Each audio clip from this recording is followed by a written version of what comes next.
দেখতে পাচ্ছেন এটা হচ্ছে বাংলাদেশের সর্ববৃহৎ রেল স্টেশন কমলাপুর। তো এখানে আপনারা যেই চিত্রটা দেখতে পাচ্ছেন এটা হচ্ছে ঈদের সময়। রেল স্টেশনে প্রচুর পরিমাণে যাত্রী ভিড় করে অন্যান্য বছর, কিন্তু এবারে পরিবেশটা এতটাই ভালো ছিল যে আগে থেকেই ট্রেন সঠিক সময়ের আগেই ট্রেন অবস্থান করছিল এবং যাত্রীরা খুব সুন্দরভাবে ঈদের সময় যাতায়াত করতে পেরেছে। কোনো জায়গায় কোনো ধরনের যানজট বা কোনো বিশৃঙ্খলা দেখা যায়নি।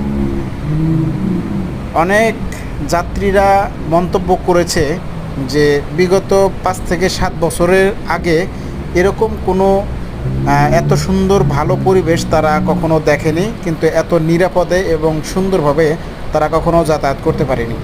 তারা এমনটাও মন্তব্য করেছে যে গতবার আপনারা দেখতে পাচ্ছেন এটা হচ্ছে বাংলাদেশের কমলাপুর রেল স্টেশন, আর এই ভিডিওটা ধারণ করা হয়েছে ঈদের সময়। তো ঈদের 2-3 দিন আগে রেল স্টেশনের অবস্থা এরকমটা ছিল।